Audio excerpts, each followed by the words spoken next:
focus on one area and sketch it in. Make sure I got those proportions right, exactly as that particular area dictates, and then I'll go on to the next area. Sometimes that leads to a lot of problems, so because if you add in a lot more lines and then you find out it's all wrong, you have a lot more to erase. So in the end, it's easier to do the whole thing over, to draw the entire thing first and then kind of tweak it here and there. See, this is what I'm doing. Now I'm focusing on this area, so I'd better go on to a different area to make sure I've got all the other things worked out. But in the end, the hind quarters aren't really that complicated, so not as complex as the head and shoulders.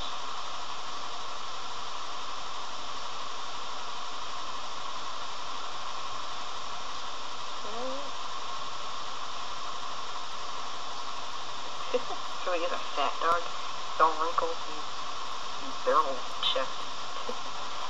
Never really seen a Jack Russell Terrier like this.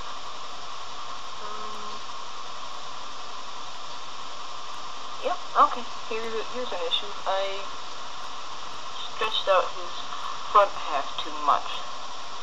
So I gotta erase that and make it smaller. This can take a while.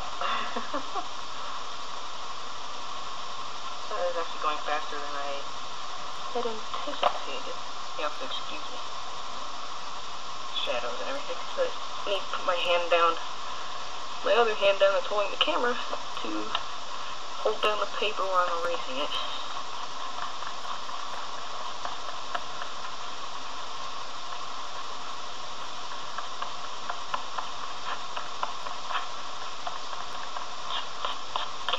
Can get pretty messy after a while. So. Okay. Yeah, see, this is where the shoulder would have been. You see that hump right there? That's where the shoulder is meant to be. And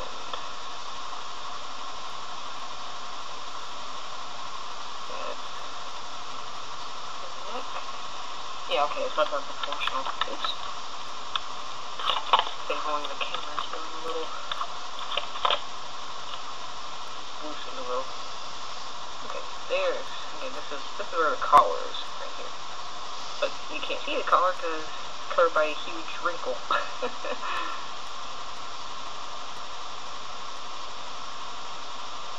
Surprisingly short-haired terrier as well. See, this is how I usually draw. I try to fix it as I go along, and sometimes yields good results. Other times, like I said before, it turns out bad. Gotta check this over to see if this is right.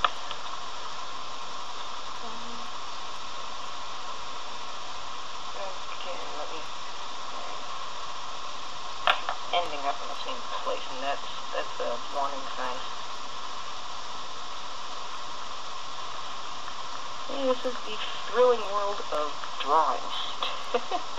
Yay!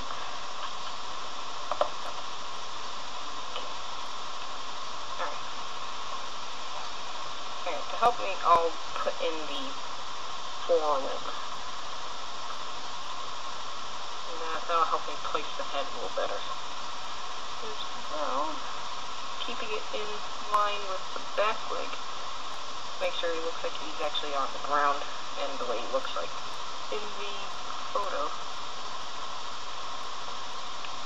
Sometimes drawing in the areas around where you're going to draw helps you make sure you've got the particular area you want in the right place. Basically, referencing is and comparing is to my particular favorited ways of making sure I've got things proportional.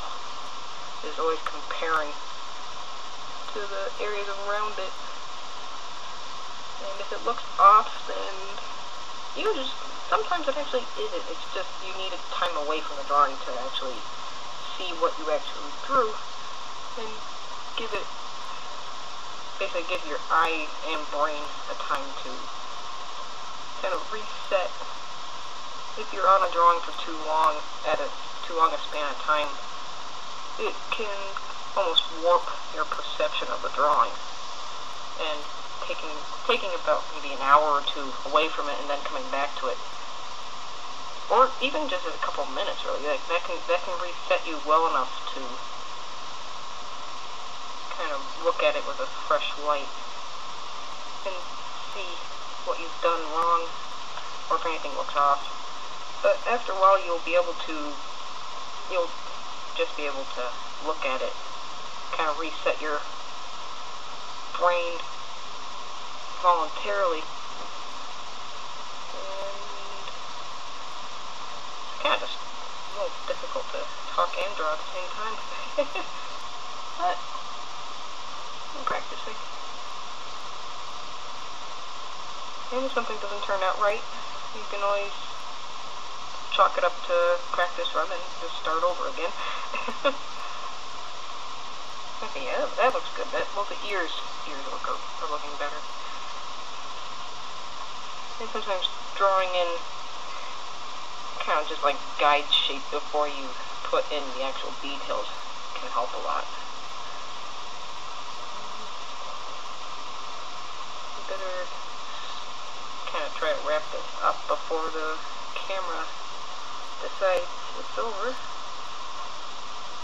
And also YouTube, because you can only put on 10-minute videos. And we've got about 2 minutes left. This is actually turning out pretty good, proportionally. I mean, of course, there will always be alterations as you go along. Hopefully, some of you who are watching this may actually find some semblance of informational details to this commentary. And if you don't like it, you can tell me. If you do, tell me too. Feedback is always good. Though, it's also up to the person to actually be able to take criticism well. And I think I'm actually getting to that.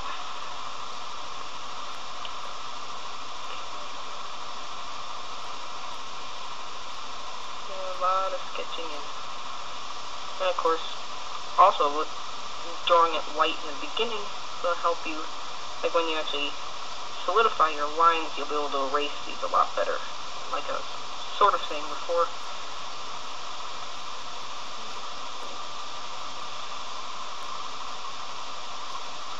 Yeah, the nozzle needs to be longer, but it's actually touching the ground where his foot is.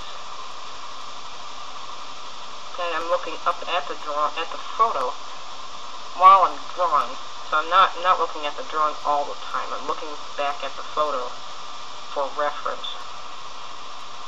And usually most of the photos I get are through the computer, so I'll be looking up at the screen, which is actually a little difficult because it's a ways away. You have to move your head quite a lot.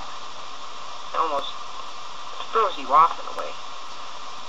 So like it's sometimes printing out the digital photo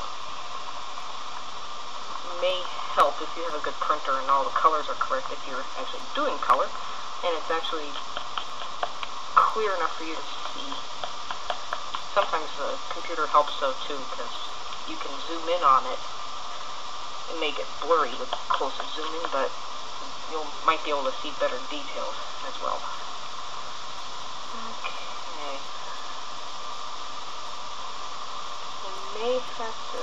I may have to shorten that forelimb to keep it proportional. It's really hard to tell. Actually, no. The legs are about right. And so, somehow the head isn't looking right. I'll have to leave this for later, and the next video you may see, I don't know if, I doubt it'll be where I started off here, or ended off here, and so So you may see a lot of changes the next time you see this drawing. And